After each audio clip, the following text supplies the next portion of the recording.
Polling faction effect తో rapid action forces రంగంలోకి దిగాయి. ఫలితాలకు టైం దగ్గర పడుతూ ఉండడంతో హింస జరిగే ప్రాంతాల్లో కేంద్ర బలగాల్ని పెద్ద ఎత్తున మోహరించడం ఇప్పుడు హాట్ టాపిక్ గా మారింది. మరోవైపు అల్లర్లపై సిట్ దర్యాప్తు కూడా రాష్ట్ర వ్యాప్తంగా చర్చనీయాంశమైంది.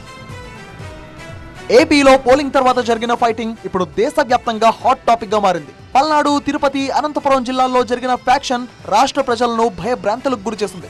ఇప్పటికీ 144 సెక్షన్ అమలు చేస్తూ శాంతి భద్రతలను అదుపులోకి తీసుకొచ్చాయి. అయితే పోలింగ్ రోజే ఈ రేంజ్ లో హింస జరిగితే ఇంకా ఫలితాల రోజు ఎలా ఉంటుందో అన్న ఆందోళనతో భారీ ఎత్తున కేంద్ర బలగాలను రంగంలోకి దింపారు. ఇప్పుడు ఆ 3 జిల్లాల్లో బూటుకాళ్ల చప్పట్లు, డీజే సౌండ్ తలపిస్తున్నాయి. అనంతపురం జిల్లా తాడిపత్రికి పెద్ద ఎత్తున ర్యాపిడ్ యాక్షన్ ఫోర్స్ చేరుకుంది. పోలింగ్ రోజున జరిగిన హింసను దృష్టిలో ఉంచుకొని భారీ భద్రత కోసం చెన్నై నుంచి 120 మంది స్పెషల్ కమాండోలను ఇప్పుడు తాడిపత్రిలో దింపారు. వచ్చి రాగానే కమాండోలు నిర్వహించిన కవాతుతో బీ కేర్ఫుల్ అంటూ అల్లరి మొక్కలకు ముందస్తు వార్నింగ్ ఇచ్చినట్లయింది.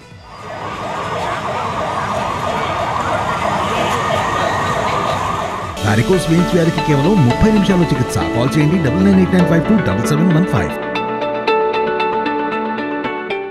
ఇటు పల్నాడు జిల్లా మాచర్లలోనూ టైట్ సెక్యూరిటీ కోసం ర్యాపిడ్ యాక్షన్ ఫోర్స్ ను రంగంలోకి దింపారు. 250 మంది ర్యాపిడ్ యాక్షన్ ఫోర్స్ తో పాటు 850 మంది పోలీసులు మాచర్లను మోహరించారు. సిటీ మొత్తాన్ని కమ్మేశారు. ఏ కొత్త వ్యక్తిని కూడా లోపలికి అనుమతించడం లేదు. 144 సెక్షన్ కంటిన్యూ చేస్తూ భద్రతను కట్టుదిట్టం చేశారు. ఇక అదనపు బలగాల సంగతి అలా ఉంటే హింసాకాండపై సిట్ ముమ్మరంగా దర్యాప్తు చేస్తోంది. టైం చాలా తక్కువ ఉండడంతో సిట్ చీఫ్ బ్రిజ్లాల్ టీమ్ ను పరుగులు పెట్టిస్తున్నారు. సభ్యులకు ఇన్వెస్టిగేషన్ పై ఎప్పటికప్పుడు సూచనలు అందిస్తున్నారు. టెలికాన్ఫరెన్స్ ద్వారా అల్లర్లపై విచారణ జరపాల్సిన అంశాలపై దిశానిర్దేశం చేస్తున్నారు. అలాగే అల్లర్లు, హింస జరిగిన ప్రాంతాలకు నేరుగా వెళ్లి విచారణ జరిపితేనే నిజానిజాలు తెలుస్తాయంటూ సిట్ సభ్యులను హింస జరిపిన ప్రాంతాలకు పంపారు. దీంతో సిట్ సభ్యులు టీమ్స్ గా విడిపోయి తాడిపత్రి, నరసరావుపేట, చంద్రగిరి, మాచర్లతో పాటు హింస జరిగిన పలు ప్రాంతాలకు వెళ్లి విచారణను స్పీడప్ చేశారు. అసలు అల్లర్లకు గల కారణాలపై ఆరా తీయడంతో పాటు పోలీసుల అదుపులో ఉన్న పలువురిని ఇప్పటికే విచారించినట్టు తెలుస్తోంది. అలాగే ప్రతి కేసును క్షుణ్ణంగా పరిశీలించడంతో పాటు విచారణ జరిగిన తీరును పర్యవేక్షిస్తున్నారు. ఇక 2 రోజుల్లో ఈసీకి పూర్తి స్థాయి నివేదిక అందించనుంది సిట్.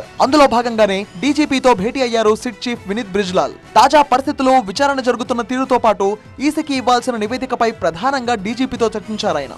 మొత్తంగా మొన్నటి వరకు పొలిటికల్ హీట్ ఇప్పుడు పోలింగ్ ఫైట్ తో ఏపీ హాట్ టాపిక్ గా మారింది. ఫలితాలు దగ్గర పడుతుండడంతో ముందస్తు జాగ్రత్తగా ఇప్పుడు పెద్ద ఎత్తున బలగాలు ఏపీలో ఎంటర్ అయ్యాయి. మరోవైపు హింసకు కారణమైన వాళ్లను పట్టుకునేందుకు సిట్ టీం కూడా జెట్ స్పీడ్ తో ఇన్వెస్టిగేషన్ చేస్తోంది.